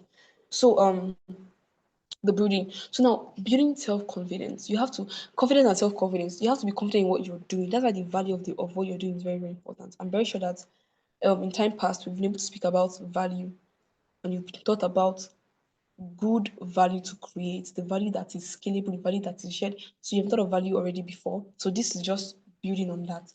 So you have to have confidence on what you're doing. Why should I come to you? I didn't mention about my product is that the product is not made. The product is made the solar panel, the solar cell itself, the minute component of that product is made from a certain set of chemicals, not chemicals, certain set of yes, chemical materials that is going to be extracted from waste. So this is the beauty of the product. And it's already in fact you're already giving me kind of confidence right now. But aside from having confidence in what I'm doing, I should also have confidence in myself. So when you go to places, even if you are struggling with low self-esteem, please, if you go to a conference, if you go to an event, you go to a gathering, that what you're speaking on is exactly what you want to speak on. Please, I beg you. You can get up, raise up your hand, even if you don't know what to say at the time being. But something your heart is passionate about, if you are passionate about it, if you raise up your hand and you're given the microphone to speak at that event, something will come out of your mouth that is very, very important. Most of the times, if you're not somebody that can, because I think I have a gift to improv things, but sometimes No para. goodness. Oh, thank you. Okay, so I have the ability to improv things. So I'll just quickly just write something little if I ask my question, just so that I can be able to stay on track with what I'm saying. So building confidence. Now let's go into the main thing. Now the goal of this section is to empower women in their own voice, to stand tall and overcome limiting beliefs. You need to be empowered. Knowing fully well that you are already the woman in that field that that sector is looking for. I have a habit. I always would tell my elder sister that she's the best. I would always say something, and then she thinks sometimes it's like I'm just trying to say one or two words. No, I mean that. Now I want you to empower. You can tell yourself that I am the best in this field. I was telling myself something very recently that I'm going to be an authority in the field of renewable energy, and please watch out for it because you're going to see me pretty soon. So I'm currently working towards this, and I tend to empower myself in terms of myself. I'll use my own voice. I want to hear my voice in my head telling me you are good. Work harder, stay focused, you get there. Work harder, stay focused, you get there. You're already good, but work harder, stay focused, and you get there. And I'm empowering myself in my own voice. I've had situations whereby I would normally go into class for lectures. I don't speak to so much. I just have a small circle of friends. I go to lectures, come out, have my test, have my this, have my that. Until somebody met my older brother here in school and told him something. Told him that this sister is so confident. In fact, she's so confident. I've never spoken like this. I don't have, in fact, I think less than 5% of the individuals in my class knows that I'm into this, like in this, like speaking and things like this, like public speaking. Like literally almost nobody knows. So I've never actually spoken in a way that would try to preempt such words from them. So it was like becoming, I was like, okay, why would they say such a thing?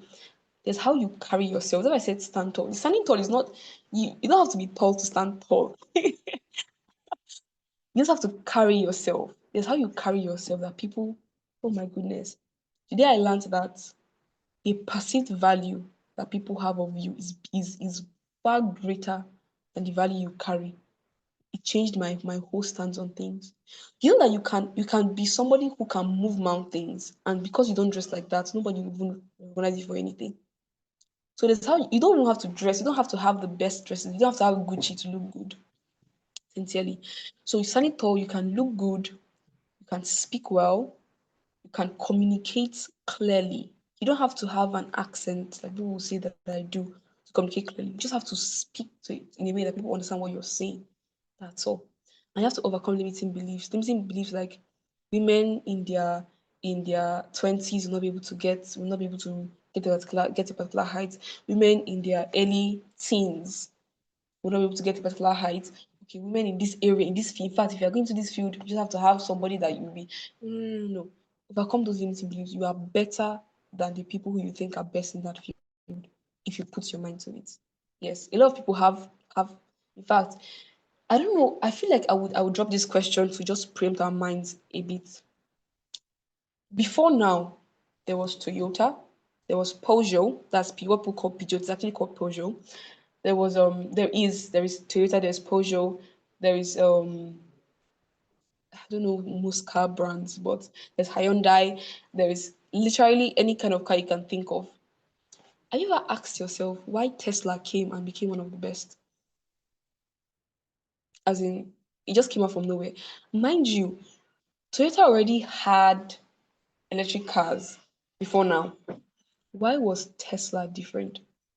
And in the space of how many years? Elon Musk is actually one of the richest man to ever have lived or becoming that. What actually happened?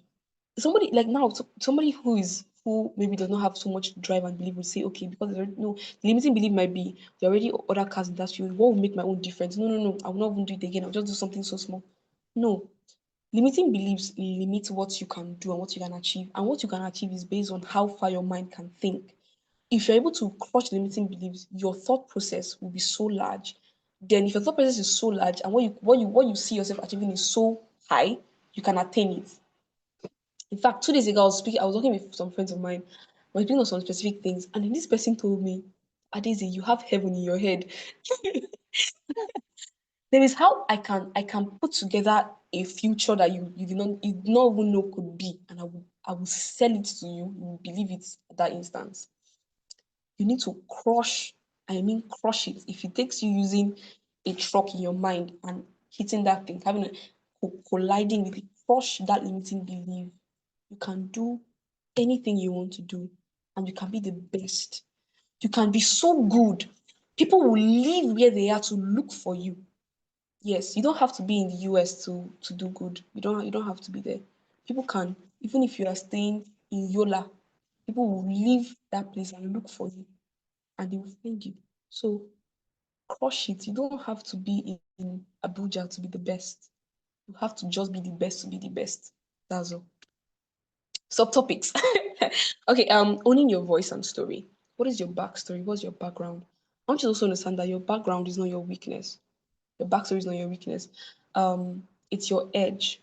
Your backstory is not what would stop you from getting to where you want to get to. There are some things I would, okay, I'm currently working on something, and then in next few months, before the end of the year, I will be sure to share it with Ruth and Mom Jennifer here to maybe share it to the house when it's ready. It's actually like a short, it's an autobiographical reflection of my life and how far like how everything has actually been with me right now. It's a book I'm writing. So I would it's so amazing like thinking about it. I didn't even know that I've gone through so much until I started writing about it. So owning your background, owning your voice is not your weakness. It is your place of strength. It is not your it's not what limits you, it's what builds you up. That's what you need to know. So own it. Own it. If you're somebody who did not really come from a very, very wealthy background, own it. I don't need to come from a wealthy background to do well. You understand? I still did not come from a wealthy background. If you're somebody who does not really have so much good, who did not have prior now so much good connections in life to help you to get where you are, own it. I don't have this. How do I work on it? Be part of changing that narrative, changing where you are to where you want to be. Where you are right now is going to be your story tomorrow. If you're able to change where you are to where you want to be, when you're giving a testimonial of where you are going to be, is where you are right now is going to be a story. That's what I mean by owning your story. Where you are right now, you don't like it, change it. Most of us don't know, or we've not really realized that we have the power to change things. I know I'm supposed to just speak on pitching, but also understanding that aside from having the core values that I've already listed prior and everything that I've listed, understand that you are a woman and you are confident. Hmm. I'll share another short story. Only the people who are closest to me knows that I'm not always so confident in areas or in things. I'm not always so tall standing. I have my moments of weakness as well, but it's not seen by everybody. So as much as I own my voice, these people know that it's not all the time that I'm so this, I'm so that, but there's no time that I'm given an opportunity to speak or that I have to do something that you don't even that you will not even say that this girl, she's too confident in what she's doing. And I can guarantee you the time you think I'm too confident, the time that I literally would have no confidence at all in that area. Okay, now is not part of the time, please. People should not think so far. But that's the thing, right? So you have to own your background. Own it like it is yours. That's where you own your name. Own it. It's if you own your voice, the confidence people are looking for, you already have it by just knowing who you are. Now, imposter syndrome. Oh God, I struggled with this for many years. It is actually normal. Some percent of founders feel like they are faking it in terms of having to feel yeah, like you're not ready and things like that. Please, whenever you feel fear in what you're doing, it means you actually care. It's not that you're faking anything. Some people will feel that okay, I'm not somebody who is so good in the field. If I start speaking to my friends and telling them that I want to go into entrepreneurship and I start speaking to them about business, they'll feel like this one she wants to just show them that she's better. No, please don't do that. When you have imposter syndrome, it means you are listening to what people are saying prior. Somebody said that if people are speaking behind my back, it's good. That's where they belong. So you don't need to listen so much to what they are saying. What you have to do is that's why personally for me to be sane, for me to just keep my cool and keep my focus, I don't listen to a lot of people. I have a specific number of people that I'm accountable to. I listen to those who are, in fact, if you are going to the area of leadership, they'll tell you something about the vertical and the horizontal um line of accountability. So I have that people who I'm accountable to that are higher than myself, and those who I'm accountable to that are also in my level, so that I'll be able to I will not miss it. So if people are trying to just tell you things to make you back out of what you are doing or to make you feel like you are overdoing what you're doing, then just don't listen to them. Because 70% of the founders that we have already, one of the problems that they encountered was, okay, why would you think you're faking a thing? One question. Because everybody will tell you that this thing you're doing is it even the right one? I had a problem when I got into school that when I wanted to ask a question in class, it would always people will always like the whole class become noisy because of how they felt I sounded. And if for a long time people would right now I have friends that and people who will even come to me right now in school and tell me when you came very recently in your first year, I actually thought that this thing was you were faking the whole thing. You were trying to in fact the way I dress, I dress so uniquely. There's times when I dress, that somebody has a dress. Sometimes I just want to look very normal, casual, and it doesn't change how I sound. And if you get the point. So don't listen to people because of what they think should be. Listen to them, listen to people who are really in your corner. And also something you have to do is when I say listen to your own voice, I mean where you want to be in the future. Prepare for it now. If what you want to do is to be able to speak to investors, you have to be in places and that's how you have to sound. But start something like that right now, try to help you move forward. Now, your body language, how you work on this is number one, you have to learn to stand tall and basically plant your feet. Oh, I wish this was a physical session. I wanted to do some things. Now, when you're standing, okay, yeah, yes, I'm going to give I'll be done in the next few minutes, so we'll have time for question answer and practice sessions. Um, so your body language and tone has to be very, very, very effective. There are times when you have to be so serious. There are times when you have to be when you have to lighten up the room. You have to make sure that the individuals in the room are comfortable. So you tend to work with the tone. Your body language also has to be very, very good. Then you have to stand tall. Sometimes I see that a lot of people when they are giving speeches or they are speaking to they are giving pitches, their hands are either in one place or it is doing something like this. I don't know if you can see my hand, or it is like this, or like it's not moving. You're not expressing yourself. Gestures are very important. So do that. And number three, don't apologize so quickly for things that you know you didn't do. You understand? Don't be so quick with but not apologizing does not mean you're not humble. Does not mean you should not be meek. That's being teachable. Now, I was too fast, and I think I had a problem with that. So when our sister was able to tell me I'm too fast, I had to quickly take note and apologize. I feel like I've gone up and down in this session by going too fast and coming back. I'm so sorry. But no, speak with intention. That's when you're speaking. Let it be that there's an intentionality behind your voice. I'm not speaking because I want to talk.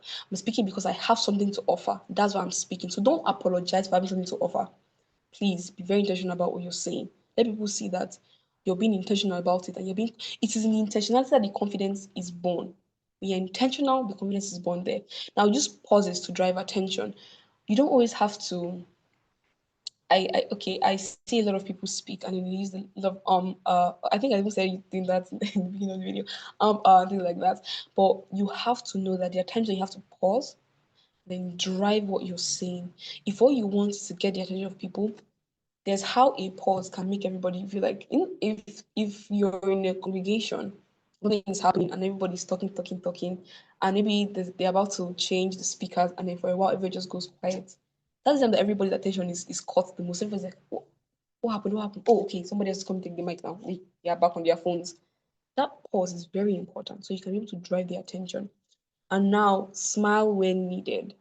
Please stay authentic, stay you. Don't, oh my goodness, you don't have to have a card of big words saying, I've been so vivacious about this, and in time past, I've seen the enthusiasm of everything has brought the preemptiveness. No, you don't have to speak with so much grammar and and a similitude of prowess to show that you are authentic. You have to smile when needed, give gestures, just be you, but deliver what you want to deliver when necessary. So I think I'll just share the stories. I'll finish the stories, then I'll just go on. Now the stories I wanted to share for MBNB. Now what happened was when these individuals began to create this bed and breakfast experience for individuals, they only had 3 people who came. And with the 3 people who came, it was so unique at the time. So what they did was that they wanted to build on that. So they went and started pitching.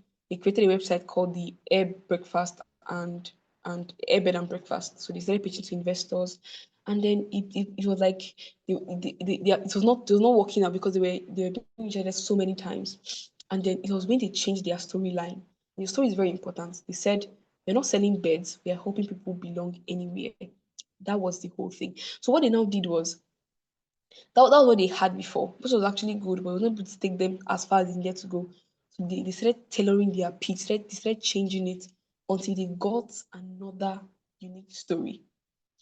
That's the heading. And they said, we are building a global community of travelers and hosts. That was how the Airbnb was born. And then it skyrocketed so much. So the second session, and for the second section, the story I wanted to give them in terms of the anatomy of a strong pitch is Canva. Canva is actually female-led. So it's by a lady named Melaine Parkins. Now, she's somebody who has spent a lot of years in, Corel Draw, designing, in graphic designing and things like that. But something happened where she noticed that students were overwhelmed with having to put designs together. So she created what they called a fusion book. Basically like a yearbook where there was a lot of designs and things like that. So she pitched and pitched and pitched. And after pitching so many times, she was thinking, okay, why don't I just bring everything together where individuals will be able to have a variety of templates to basically choose from and create their own designs. Now, she flew to a place called Silicon Valley. It is basically the business. Silicon Valley is in the US is like Lagos here in Nigeria. She pitched over 100 plus times before finally getting a response. As I told you, be confident. You don't always have to get it the first time, but you will get it eventually. She pitched over 100 plus times before she received her investment. She had a winning pitch deck, and that pitch deck followed the exact same thing, the exact same call that I basically just shared with you guys, which is the problem solution, market, the business that the business strategy, traction, and the ask. She asked for $1.5 million to work on the project, and she was granted that $1.5 million. And now Canva is worth over $40 billion right now. Sorry, 1.5 million. She asked for 1.5 million, and now Canva is worth over 40 billion plus dollars, and it's being used in over 190 countries. So you just be very, very, you can just go ahead. Last story. There's something called Figma. Most of us are not really so good with Figma, but they are basically they are a kind of market that basically helps in trying to build confidence, vision, breaking into like current market. So if you want to do something and you don't have so much market, you have so much traction. How do you get into the market? That's where Figma comes. Now, Figma was actually born in 2012, sorry. Now, this is not actually female led, but there's something about this I just love that I wanted to share. Now, it was launched and then it was this is basically what you know now as Adobe and no, Adobe Sketch and InVision, Adobe Pro, and they were also dominating that field. So they could not this particular platform could not really thrive because of these people that were in the field. That I told you that's why did Tesla thrive when there was Toyota, there was Hyundai, there was I don't know if Mercedes is in the field, but there were those cars. So why did Tesla thrive? Now Figma understood where it was coming from, what it wanted to do. Now, the person who is the founder of this, his name is Dylan. Now, Dylan Field and Evan Wallace. Now, Dylan is actually a 19-year-old dropout. He dropped out of school, but in that time, he would pitch. And in fact, what he would even hear was that nobody needs the tool. Like he would, what was in his heart is that okay, nobody needs this tool. Why would he now go? But and he's only a school dropout, so it was so difficult for him. Basically, he kept pitching his vision until he came up with something that design should be collaborative in the cloud. That's where you can have where I think Google has done something right now where I can go online and I can work on a document and be editing it, and you can also work in the same document. You can be commenting and then sharing that document as well, and then we'll get to see the final outcome. So he created a kind of collaborative process whereby people can work on the same project or product or whatever on a cloud system. Yes, that's basically what he did. And he had no product at the time when I was speaking about minimum viable product. He didn't have a product then, but he just had confidence and clarity. And he practiced so much and refined his tone and refined his storytelling and refined his pitch deck. He refined everything in fact, what makes a good pitch is the story. Then the structure, like what I give, is what you should follow as well. But the story is very, very important because the story is what will captivate the investors or the audience before you actually move towards the solution you're trying to solve, before moving towards how you should ask them or what you want to ask them for. Now, he practiced and then Figma was finally launched in 2016. Now 2014, that's 4 years. And then now it is acquiring over $20 billion pending. It's basically acquiring over $20 billion right now for what it's actually being able to do because of what clarity and confidence. So this is how far clarity and confidence can go. And this is exactly what to expect when you're working on your pitch deck. It is very, very easy. It's not so bogus, but when you understand that pitching is something that can be done. You don't need so much expertise, you just need confidence, clarity. You have to be brief as well. You have to be very, very brief, depending on either you're giving an investor pitch, or you're giving, you know, like anything at all. In fact, it is very, very important in that light. So I'm going to be giving time. We're going to have question answer section. Let me see. We're at 23 here right now. Okay, I want to give opportunity for, I don't know how long we have because it's already almost 20 minutes done. I want to give opportunity for about 10 people. 10 people who are going to give pitch decks, and then all of us, everybody, is going to have to judge that. I want to know how far we've been able to learn and how far we're going. So please, if you already have something to do, you just want to, please write down your questions as well. They'll be asked in this session. So if you want to ask a question, please write them down. Then if you want to pitch, please I want you to raise up your hand so I can be able to pick the individuals who are going to be pitching in the next few minutes. I think we're going to be giving one minute each to everyone to pitch. So if you want to pitch, please you can raise up your hand and I'll see you. And I'll be able to give Sour's iPhone. Are you not going to pitch for us? Okay, so please, if you want to pitch, I want you to just quickly raise up your hand and then we'd work on that before we go into the question and answer section. Oh my God. Do I have to pick people? Should I? Oh God. Should I pick the first 10? I'm seeing the general here. Oh God. Okay. Before that, I think we're all shy. Are there any questions? I think we'll start from there first before we go into that. Do we have questions?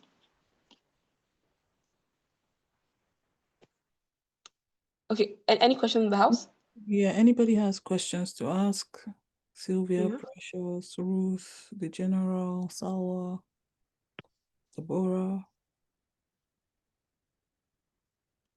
Remember, there's going to be a pitch next week, and it will really help you in your pitch if you ask questions.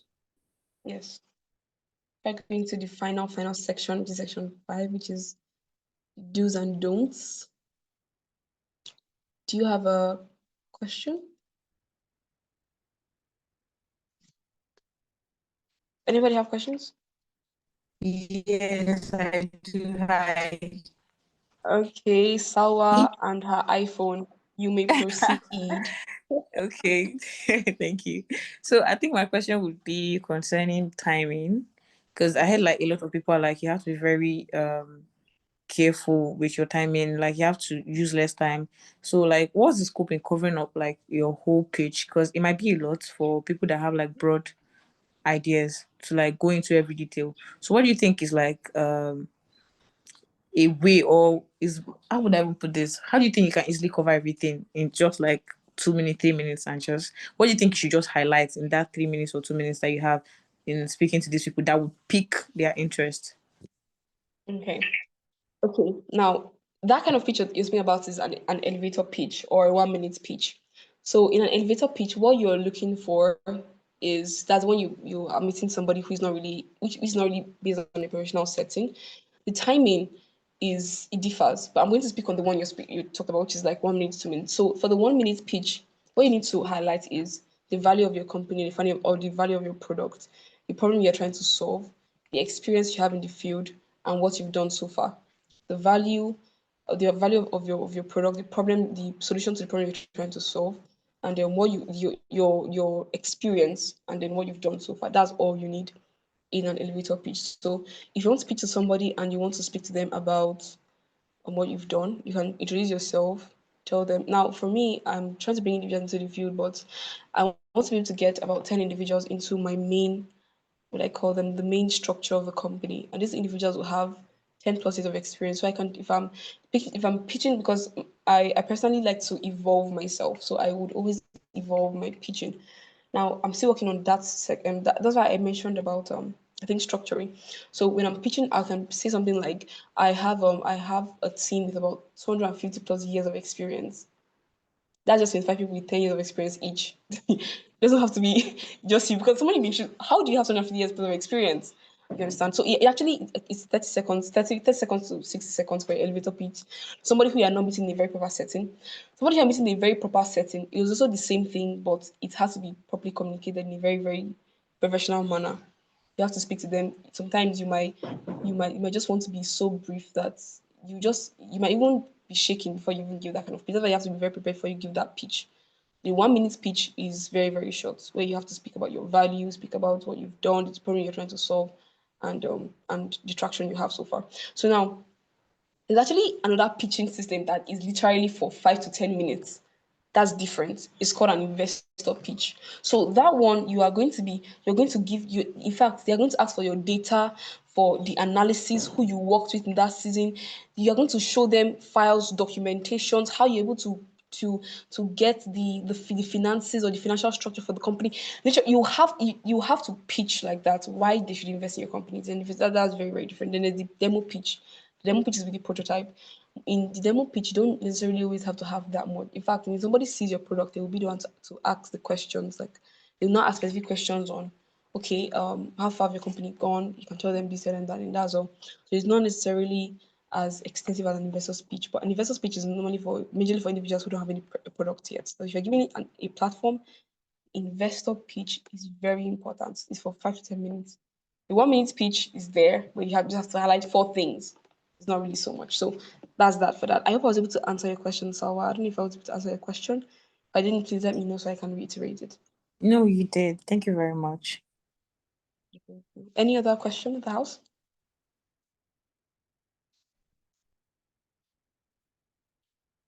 Any other question? Or Salwa is going to be my best student today. I'm giving her a gift. I'll give it out to her. Okay. Any other? Please. I'm going to. Okay. At least we don't really have that much time, so I want at least 2 or 3 people to give it maybe 1 minute pitch. Salwa, you're number one. Yes, you have to give me 1 minute because you just asked and I reiterated what I said in the first section. So you have to be you have to be my very first student on pitching. So is there any other person in the house who wants to give a pitch? Or should I just? I think I'll just go and pick somebody. I'm seeing Kemi. Kemi, can you pitch for us, please? Can you be the second to pitch? Oh God. Um, I'm seeing Hadiza Suleiman. Hadiza is almost like Adaeze. Hadiza, if you can hear me, please just wave. You can hear me wave. I think you're going to be the third person to be. I just need 5 people to pitch. So I'm having Sawa. I'm having Kemi. I'm having Hadiza. Can I have the general? The general, if you can also hear me. I'm picking you guys already. Uh, the general, if you can also hear me, I would like you to pitch as well. Okay, and okay. I'm also seeing Janet Ephraim. If you're here, just wave as well. Let me know your availability so we can be able to have the pitch. And I'm also seeing Sylvia. One last space, Sylvia. So I'm just going to be giving availability to these people. So Salwa, can we hear your pitch before time's up? Okay. So I wasn't Yeah. expecting it, but all right. So And I'm dealing with more. My product is more of a climate related education and tech, and it's all mhm, about empowerment. At the same time, you're making profits and you're able to keep community sustainable. So it's more like a platform before action, and it curbs dependency. It gives provision to communities. It also bring about impact. And the major problem of this of people who are trying to curb is climate education is lacking and tech talent is growing at the same time. And there is no bridge between tech and community impact. There is no what do I call it? There's no organization or there's no kind of product that does anything concerning community impact, which is climate and tech at the same time. And there's also sustainability issues for communities that are unable to provide for themselves. So this is a major problem in Africa that draws us back. mhm, And this is what Ecotech Ed aims to cover. So, and the solution we bring to this is a marketplace for eco skills and products. So we intend to bring about tech in the market, make something like Upwork, but a little bit more African, where we get to train people and put them up, and they're able to sustain themselves as well as impact communities by having a certain percentage of their work or whatever work they do spent on communities. And also a verified tech talent marketplace, a bridge between the skills and impact, where we'll be training individuals on different skills so they can be sustainable. And also localized practice climate education, which is going to schools, teaching them about climate and making them indulge more in climate.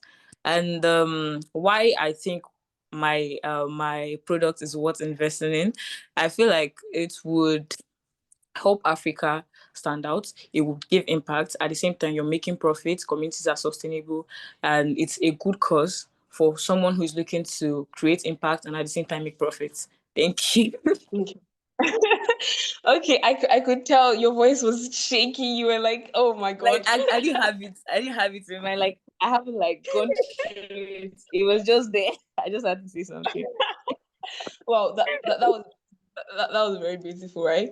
So some Thank you. pointers is that what you're doing is so. In fact, I think I mentioned that if you're going into technology, why is it that there's no like the problem is actually not being solved in terms of finances? I think I mentioned finances as well. So Yeah. now what you're doing is you're bridging the gap between education and there's a word I'm looking for. Um, yes, you're bridging the gap between education and youth development. You're developing youth in the tech savvy field. Now, something you did was that you already mentioned the solution in the 1 minute you spoke before Yeah. you actually went to the main thing. So what I want you to do is to properly structure so you can even go over it again and again and structure it into number one, introduce yourself, introduce the company, or no, you introduce the problem. So you can say something like this.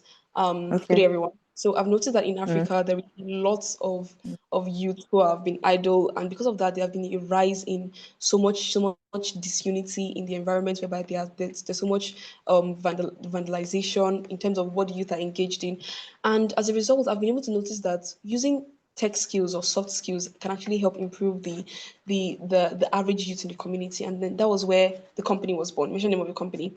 And now what my company aims to do is actually to teach youth and actually be able to attach jobs to them, whereby after learning they can be able to get jobs and they can be able to use this to keep themselves busy, as well as improving and developing their lives, and also improving and developing the community at large.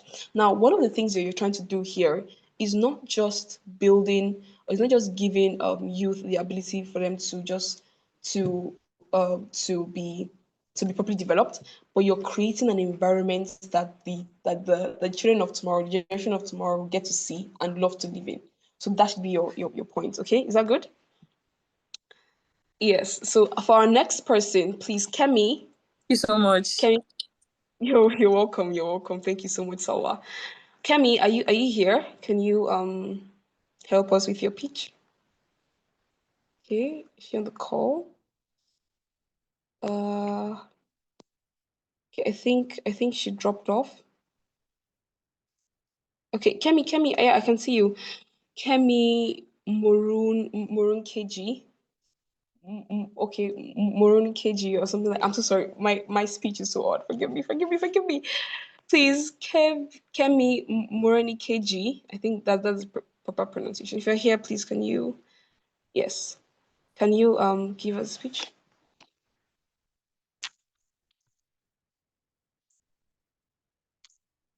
Okay.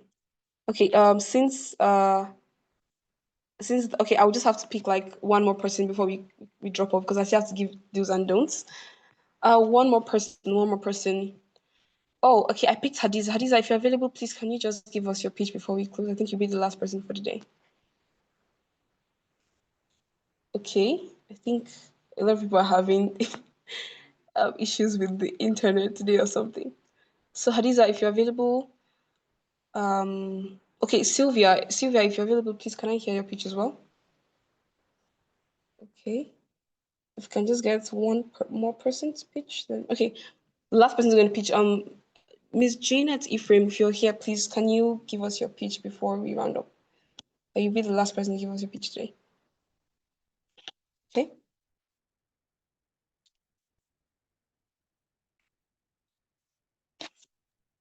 Okay. Janet just unmuted, so. Okay, sure. You can go on. Hi, good day, everyone. Thank Good you, day. ma'am Adaeze, for the wonderful session. So I'm going to be speaking on something I'm working on, which is the TK farms. Yeah. So I'm just going to go straight to the problem since we have limited time. Okay, so Okay. with my little research, of course, depending on according to the field I study, I realized that people eat and we eat especially proteinous foods from poultry, and there is what is called drug residue, which is gotten from the birds, and due to the improper management from the people that work in the farm, from the coordinators, due to lack of proper biosecurity and biosafety. So people get to consume these things and these drug residues, because once you don't practice a very healthy biosafety and biosecurity, you get to treat your animals with more chemicals, which will them, and people get to consume them. Now, when you consume these things, they don't just manifest very easily, so they accumulate in your system. Long run, it causes damage to our system. So now, having to be someone that studied in the aspect of zoology, I've picked this up to create a farm where birds will be raised in healthy and clean environments with good biosafety and biosecurity measures, and limit the rate of chemicals that will be used in this environment, to limit how they will intake these chemicals, and it will help them grow, and the meat will be safe and healthy for people to consume. Not many people know about this because we just buy eggs, we just buy meat, we just buy chickens, and we don't really know that some of these things actually exist. Thank you so much. I don't. Wow. That's so amazing. That's so amazing. I love that you're able to So construct that's what the. I'm I calling. love. Wow. That's beautiful. I love that you're able to construct it. So in 1 minute, I'll make my observations and then before we move on to the final session. So I love that you're able to put together the words. I think when you're pitching, you've been able to identify the problem. You've been able to identify the problem. So if it's going to be a 2 or 3 minute speech, that's so amazing. I want you to be able to put a lot of confidence behind it when you speak. Then the structure of the problem as well. Instead with TK farms, which is beautiful. So I think before going into the name, you should first like give a concise, a very brief, concise. You should be able to speak about the problem in a brief and concise manner. Then you go to the solution. Then, because it's actually like 2 or 3 minutes, you speak about the problem in like very concise manner. Then your company, then the solution, and then the ask. I think you Janet Ephraim and Salwa's iPhone did not ask. You guys did not. Please take note of that. You didn't really speak about the ask. That is what you need for your company to actually get to the point that it needs to get to. Okay, that's just that. So just you guys can take the corrections and move forward. So the do's and don'ts, take like 1 minute. Number one, practice often, know your numbers, tell a story before driving into data. Don't just go into data. Have a different version of your pitch. Have different versions. So this one, this one, this one. I have like 3 versions of my pitch. Know your audience, whether it's speaking to tech individuals, like for Sawa speaking to the youth, speaking to tech individuals who want to who are interested in building skills. So that's Sawa. Then for Ma'am Janet, you're looking into the individuals who are into business and basically consumers. So just know your audience. Then the don't oversell or underplay your idea, right? Don't oversell it. Don't try to make it like something that people would have to basically just buy it. Don't oversell it. Don't underplay it as well. Let it just be concise, straight to the point, and let it just be, averagely accepted in terms of the way you're going to speak about it. Now, don't speak too fast or use too much jargons. When I say jargons, I don't mean rubbish saying, or it might be too much tech skills. For instance, you can say, okay, after I log into the cloud, we're able to see that we have like 3 major cloud systems, we're able to use this cloud. That's jargons. That's technological jargons. So don't use too much of that, and don't be too fast as well. I'm being fast because of our time, and don't ignore questions or get defensive when you're asked questions. Please, it's very, very important. Don't get defensive or don't ignore don't ignore questions. So thank you for your time. I don't know if I was able to meet the time, I'm Jennifer. Thank you so much for your time. Thank you for paying attention. Thank you for the time that you guys were able to give to this cause. I'm really, really grateful for everything. I'm on LinkedIn. You can just go online and I'm on LinkedIn. My name is Adaeze Osakwe on LinkedIn. Just go on LinkedIn. We can connect together. Then if you have more questions, you can ask me the questions on LinkedIn, and then we'll get to move from there. So if you have any questions as well, since it can't be dropped here, you can do that on LinkedIn. And then if there's anything that we need to do, if you need to get my contact, you can speak to Ma'am Ruth if she's here, and also Ma'am Jennifer. Then if there's a need, then we can get in touch and then speak more on the ideas. Thank you so much, Ma'am Jennifer, for your time. I hope I'm still within schedule. Thank you. You are. Thank you so much, Miss Adaeze. We hope you all enjoyed the session. So in a couple of hours, you'll receive an email from us detailing all the requirements and how the pitch session is going to go. We'll also, in that email, put in the benefits of coming to pitch. So we do hope you'll all be available. If for nothing, just the ability to hear your pitch out loud and get feedback, because no feedback is bad feedback when you're trying to build a tech business. I think I encourage everybody to attend or to be a part of the pitch. So you'll get the email, you sign up if you're interested in it. And thank you so, so much. Today is the last day of the SASIE Idea to Pitch, Idea to Venture program, although we've scheduled some master classes, and you'll get details about that in the WhatsApp group or on LinkedIn or Instagram if you follow us. Grateful to all of you, grateful to the team. Hope to see you all in the pitch and somewhere else as time goes on. Thank you very much. Bye-bye.